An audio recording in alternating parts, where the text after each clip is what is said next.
Judas, versículos 5 ao 7 apenas.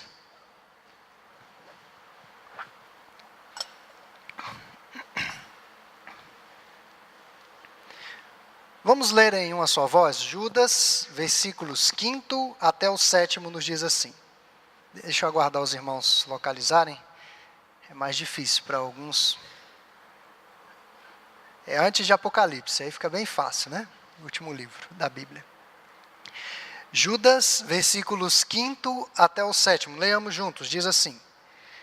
Quero, pois, lembrar-vos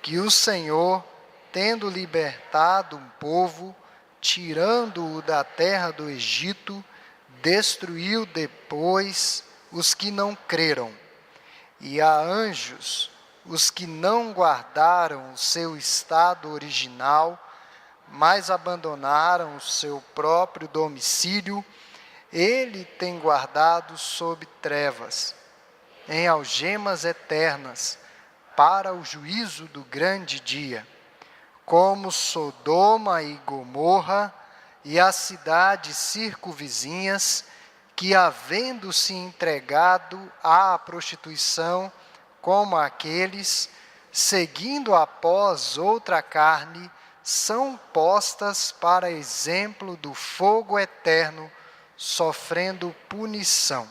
Oremos.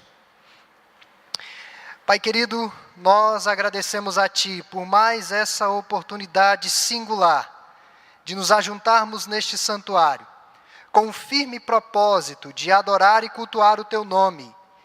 E a Tua palavra já nos tem falado ao coração ao longo deste culto, pela leitura da Escritura, a Vox Dei, a voz de Deus, é proclamada aos Seus filhos. E nós Te louvamos, ó Pai amado, porque a Tua palavra tem modificado, moldado a nossa vida. E queremos nesta hora que o Teu Santo Espírito possa aplicar as lições que iremos extrair desta mensagem, que possam ser evidentes, reais, vivenciais no nosso dia a dia. É o que nós Te pedimos, em nome de Jesus. Amém. Em um dos estudos das quartas-feiras, o reverendo José Marcos, um dos pastores da nossa igreja, contou uma história que muito me chamou a atenção. Ele contou a história verídica de um irmão, já com certa idade, acima dos seus 60 anos, já idoso. Antes dos 60 é pré-idoso, depois de 60 já é idoso. Esse irmão estava ali no interior da Bahia num trabalho missionário. E esse trabalho missionário era justamente para pregar o evangelho naquelas localidades onde não era a cidade, no meio rural, nas fazendas. Então ele abordava os funcionários que estavam na lavoura, ele abordava os funcionários que estavam nos currais, ele abordava até mesmo os fazendeiros, pessoas da alta sociedade ali do sertão baiano, que trabalhavam com algum tipo de agricultura ou agropecuária. E certo dia, nessa sua missão, entendendo que essa missão era de Deus, sendo presbiteriano e com esse calor ardendo no seu peito para pregar o evangelho nessas localidades tão distantes, esse irmão se deparou com uma situação muito delicada. Ele entrou nas terras de um fazendeiro, começou a pregar o evangelho aos seus funcionários, e aquele fazendeiro era muito apegado à sua religião, um homem reconhecido por ser extremamente duro e não permitir que pessoas estranhas adentrassem suas terras para qualquer coisa que fosse, principalmente crentes para a pregação do evangelho. Detestava crentes, simplesmente detestava crentes. E quando ele tomou conhecimento na sede da fazenda que havia um senhor falando de Jesus nas suas terras, ele mandou que trouxessem aquele homem à sua presença, levaram o homem à sua presença e pessoalmente, normalmente ele mandava os seus jagunços fazerem algum tipo de maldade, ou os tiros de sal, ou uma boa surra para expelir de suas terras pessoas estranhas, mas pessoalmente, com as suas próprias mãos, bateu naquele irmão. E aquele irmão saiu daquelas terras extremamente machucado e ficou internado por alguns dias em um hospital da cidade. Mas eu quero chamar aqui a atenção, na introdução desse sermão, para o fato de que nós temos testemunhado a proliferação da maldade e a aparente prosperidade das injustiças. É o que nós vemos no nosso mundo, que as pessoas que afrontam a Deus e passam por cima dos direitos de seu próximo, parecem que nunca sofrerão juízo e sairão sempre ilesas destas situações. Mas eu quero trazer uma temática essa noite à luz de Judas, nesses versículos, do escrito de Judas, do apóstolo Judas. A temática é a seguinte: o Todo-Poderoso julgará todas as maldades. O nosso Deus julgará todas as maldades. E quero partilhar algumas vitórias do Senhor sobre a maldade. A primeira delas encontra-se no versículo 5º, o triunfo de Deus sobre a incredulidade. Percebam, os irmãos, que essa maldade vai sendo trabalhada em meio ao povo de Deus, essa maldade vai sendo trabalhada num contexto espiritual, sobre os anjos caídos, e essa maldade vai sendo trabalhada também em meio aos ímpios, que é justamente o versículo 7º, e é o que nós vamos abordar essa noite. O triunfo de Deus, primeiro triunfo de Deus sobre a incredulidade, e o castigo divino, por conta da incredulidade de seu povo no deserto, após aquela fascinante história do Êxodo, se tornou parte integrante de toda a teologia do povo hebreu. Salmo 106, versículo 21 e 26, os salmos de maneira geral, vão tratar dessa magnífica libertação de Deus e da trajetória do povo pelo deserto. E Judas se vale da experiência de Israel para ilustrar verdades espirituais importantes. Percebam que logo aí no início do versículo 5º, ele afirma o seguinte: quero, pois, lembrar-vos. Essas palavras denotam uma exortação que deve ser observada com muita atenção. Na verdade, Judas vai começar suas exortações práticas agora, dessa epístola que é tão pequena. E quando ele chama a atenção ao quero lembrar-vos, é como se ele dissesse: é um caso de vida ou de morte. Deve ter muita atenção nisso daqui. Quando os judeus estavam escravizados no Egito, qual era o maior desejo deles? O maior desejo deles era a liberdade. Esse era o maior desejo daquele povo. Por isso que eles clamaram ao Senhor, e Deus levantou um libertador, Moisés, e durante 40 anos, aquele povo peregrinou no deserto rumo a uma terra prometida que manava leite e mel. Mas a Bíblia vai nos informar que a maioria dos que saíram do Egito morreram no deserto. E a razão para que eles tivessem sido ou fossem destruídos no deserto, morressem no deserto, foi uma coisa chamada incredulidade, que é o que Judas vai destacar aqui no finalzinho do versículo 5º. Foram tantos momentos de incredulidade, irmãos. Poderíamos passar a noite aqui falando deles, mas eu quero citar um antes mesmo do povo entrar na terra prometida, já às portas da terra prometida. Números capítulo 14, versículos 22 ao 37, nos fala que Deus destruiu mediante uma praga 10 dos 12 espias que foram enviados para a terra de Canaã. Eles regressaram com um relatório negativo que desanimou praticamente todo o povo. Ora, se 10 pessoas vão num determinado local e 8 trazem um relatório negativo e 2 apenas trazem um relatório positivo, em quem que se vai acreditar? Na maioria. 10 dos 12 trouxeram um relatório negativo. E lá no versículo 37 de Números 14, nos fala que Deus destruiu aqueles 10 espias. Judas emprega o mesmo verbo aqui no versículo 5º, que Deus destruiu depois os que não creram. É o mesmíssimo verbo que ele aplica. Deus tinha um propósito soberano para aquele povo, mas Deus não tolera a incredulidade em sua palavra e em suas promessas.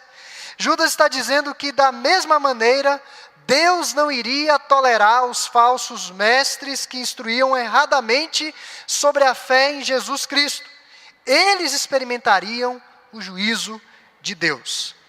E meus irmãos, eu quero captar aqui, os falsos profetas não acreditavam em Deus, o Deus da Bíblia. Eles acreditavam no que queriam acreditar, nas doutrinas que eles criavam, que maquinavam. Mas a incredulidade é um problema do povo de Deus, de todos os tempos. A igreja do Senhor Jesus, seja no primeiro século, seja no segundo, seja no terceiro, e por toda a história, a igreja do século 21, uma das suas maiores dificuldades é exatamente a incredulidade. E a incredulidade dá à luz a uma série de pecados que complicam, que bagunçam, que turvam a nossa comunhão com Deus. A incredulidade dá luz à murmuração, a incredulidade dá luz à ingratidão, a incredulidade dá luz à rebeldia contra Deus, a incredulidade faz com que nós tenhamos um medo tremendo dos nossos inimigos, a incredulidade pode desembocar na apostasia, ou seja, a renúncia da fé, porque eu não creio mais, para que eu vou continuar crendo? A incredulidade, irmãos, contamina os outros. E vejam que na trajetória desse povo, quando a incredulidade estava se disseminando, Deus eliminava os incrédulos, para que a nação inteira não fosse contaminada. O fato é que a incredulidade é o oposto de crer, e o crer está associado à nossa fé, à nossa confiança. A fé diz respeito à certeza da realização de situações e de coisas que ainda não existem. Estão no campo da esperança. E a partir do momento que o cristão perde a capacidade de confiar em Deus, está em grandes apuros. E Judas faz essa exortação àquela igreja que acaba alcançando a igreja de todos os tempos.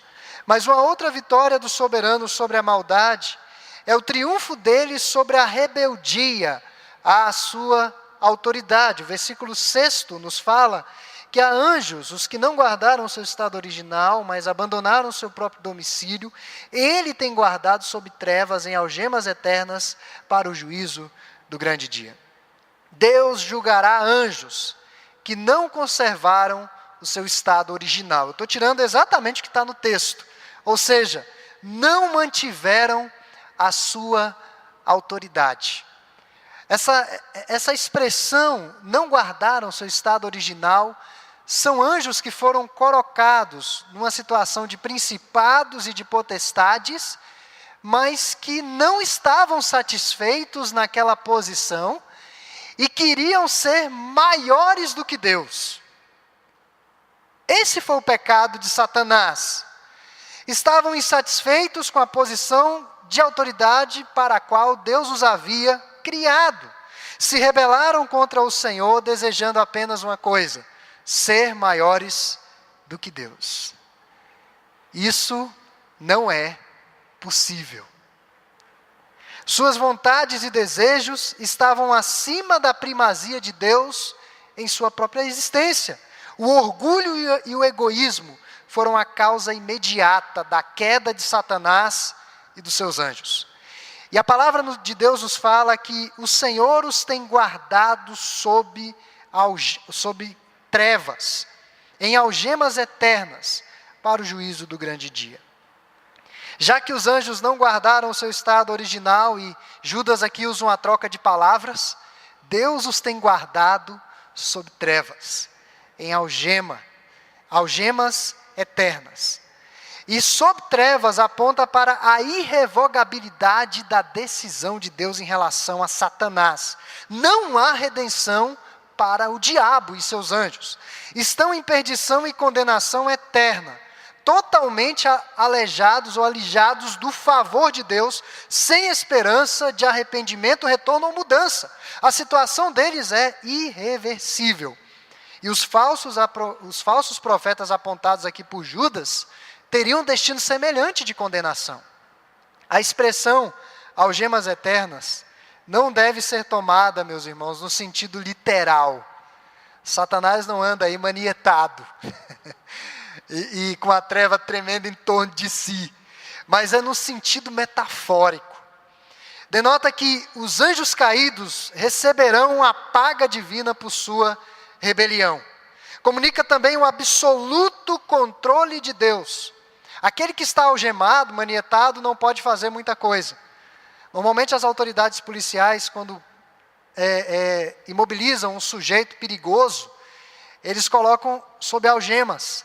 Porque se aquele indivíduo ficar com as suas mãos soltas, mesmo que tenham pessoas armadas em derredor de si, ele pode ser perigoso, ele pode fazer alguma coisa. Então, é no sentido de que o diabo não faz o que quer, no tempo que quer, com quem quer. Ele está sob o juízo de Deus, sob o controle de Deus.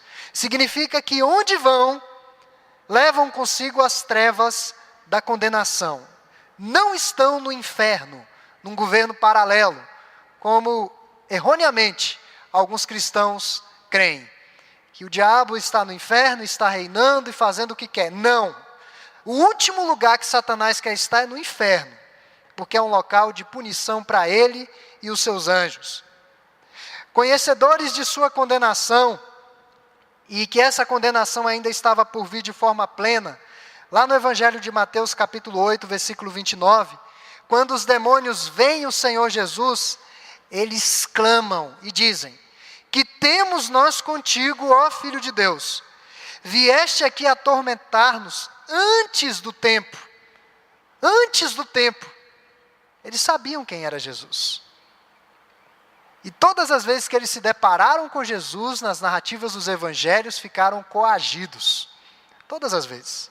Nós não temos um momento nas narrativas dos evangelhos que Satanás oferece uma resistência e Jesus tem dificuldade de repelir a ação maligna. Não há. Nenhum momento. Para ilustrar que o poder de Deus é infinitamente superior ao poder de Satanás. Quero chamar a atenção para o fato de que se Deus não poupou a anjos quando pecaram, também não absolverá os ímpios, que transformam em libertinagem a sua graça. E esta realidade deveria servir de alerta aos leitores de Judas que estavam prestes a cair no encanto da mentira dos falsos profetas, daqueles homens ímpios, e deveria também exortar aqueles que já estavam no caminho da verdade a permanecerem firmes na sua fé, sem retroceder. Deus condenou anjos caídos ao inferno, ao Sheena, ao Hades. Ninguém pode zombar de Deus e escapar. E esse é um alerta para os falsos profetas e todos aqueles que se desviam da verdade.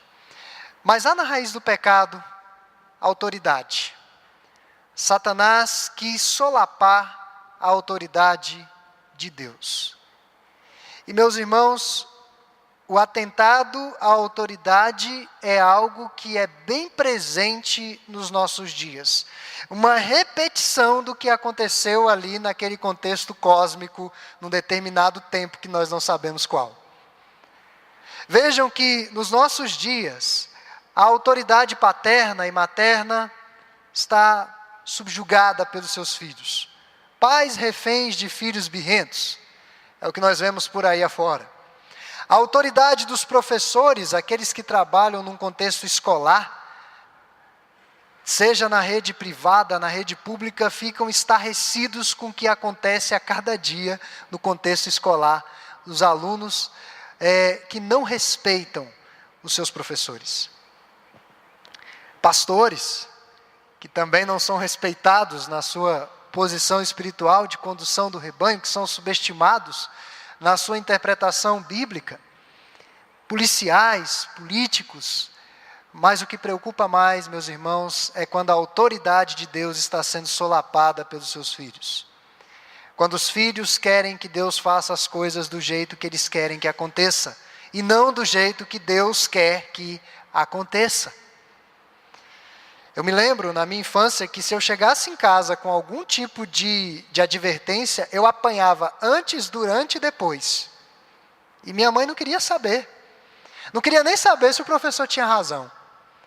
Eu lembro, na minha casa, que com mãe era sempre aquela complicação, a gente não dava muita bola para o que mãe falava, os filhos ficam ali. Mas quando meu pai chegava, a coisa mudava de configuração de uma forma impressionante. Hoje parece que as coisas estão muito diferentes. E é o mesmo pecado cometido por Satanás, solapar a autoridade, especialmente a autoridade de Deus. Mas além da incredulidade e impiedade, a última vitória de Deus que eu quero destacar aqui à luz desse texto que nós lemos, é o triunfo dele sobre os ímpios. O triunfo de Deus sobre os ímpios. O terceiro exemplo que Judas lança a mão para evidenciar que Deus haverá de castigar toda a impiedade é o famoso episódio envolvendo duas cidades, Sodoma e Gomorra, bem como as cidades vizinhas, as cidades que estavam ali em derredor, que intercambiavam naquela prática totalmente contrária às leis de Deus. Essas cidades foram destruídas de forma sobrenatural, com fogo e com enxofre. Que coisa, né? Nós não vemos isso acontecendo nos nossos dias. O pecado dessas cidades era basicamente um que nós chamamos de sodomia, homossexualidade escancarada. Homens de Sodoma e Gomorra foram descritos em Gênesis capítulo 13, versículo 13, como homens maus e grandes pecadores contra o Senhor. Eles não eram homens maus e grandes pecadores contra as cidades, não, contra Deus. Era uma afronta contra o Todo-Poderoso. Essas pessoas são a representação dos ímpios, nesse contexto aqui de Judas. Os ímpios são caracterizados como pessoas perversas, sem lei, injustas e dadas à impureza sexual. Eles simplesmente se deleitavam na imoralidade. E o pecado deles havia se agravado, irmãos, de tal maneira que lá em Gênesis, capítulo 18, versículo 20, nos fala que esse pecado, ou esses pecados, ou o clamor da cidade havia chegado até os céus. Tamanho era o pecado daquela cidade. Quão gritante era o pecado. Na verdade, quão generalizado era, quão normal era, não havia limites para os pecados daqueles homens. E o contexto era tão caótico, tão nefasto, ao ponto de não ser encontrado na cidade 10 justos. Em Sodoma, em Gomorra e nas cidades vizinhas, não havia 10 justos naquelas cidades. Gênesis capítulo 18, versículos 28 a 33, nos fala que se tivessem 10 justos, aquelas cidades não teriam sido destruídas.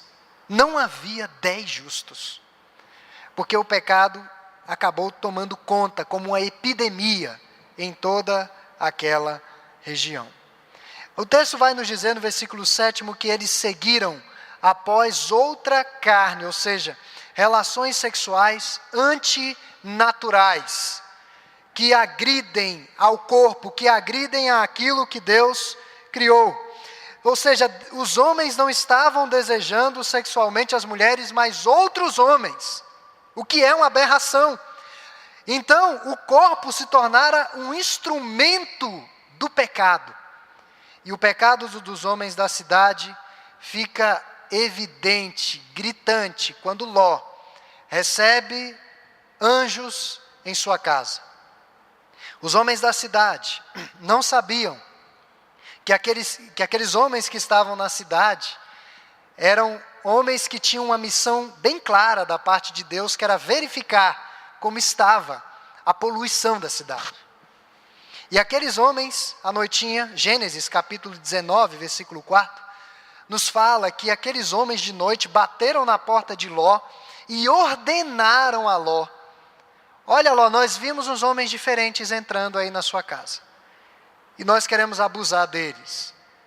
Ou seja, eles queriam cometer uma violência sexual contra aqueles homens. E Ló, sabedor que eram mensageiros da parte de Deus, Ló ficou desesperado, ao ponto de oferecer as suas filhas virgens, para que eles abusassem de suas filhas, para que o mal não fosse tão grande naquela cidade. E eles: não, nós queremos os homens. Meus irmãos, generalizado, uma situação caótica. E o texto nos fala, no versículo 7, no finalzinho, que estas cidades foram colocadas como exemplo do fogo eterno e que aqueles que praticam esses males sofrerão esta punição. O juízo sobre as cidades de Sodoma, Gomorra e cidades circunvizinhas servem como sinal de que Deus vai castigar os reinos pagãos e ímpios. No Novo Testamento, Cristo usou a punição de Sodoma e Gomorra como um referencial do castigo divino às cidades que rejeitaram a sua pregação. Se apegaram mais a outras coisas do que ao verdadeiro evangelho. Então, meus irmãos, os sodomitas estavam absolvidos na prostituição e homossexualidade. Sodoma e Gomorra escarneciam da virtude e da piedade. Sodoma e Gomorra subestimavam os valores absolutos. Fogo e enxofre, o juízo do céu de fato varreu aquelas cidades do mapa. Na verdade, o pecado de Sodoma e Gomorra, na sua raiz, não era só a homossexualidade era uma manifestação. É o extremo do que é anormal que se torna normal. É o que nós temos insistido nas lições de escola dominical e até em mensagens. Hoje no nosso país, a pedofilia é crime. Mas daqui a uns anos, a nossa Casa de Leis pode dizer que não é. Mas a igreja vai dizer que não é? A partir do momento que a igreja se posicionar biblicamente, vai começar a ter dificuldades para que o evangelho se torne evidente. Eu quero chamar a atenção para o fato de que nós não temos... É claro que a Igreja Presbiteriana do Brasil, eu creio dessa forma, jamais vai validar posturas homoafetivas. Jamais. Essa é a confiança que eu tenho. Mas quantas outras coisas mais sorrateiras nós não acabamos aprovando? Nós vivemos uma sociedade extremamente sensual e nós precisamos repelir, combater isso. Nós não vamos andar cobertos com um manto, com uma capa, mas nós precisamos ter critério na nossa vida, como nós nos vestimos, como nós nos portamos, o que nós conversamos, com quem nós nos relacionamos, como são as nossas conversas online, como são as nossas conversas no cotidiano, porque a nossa cultura é permeada por essas questões sensuais.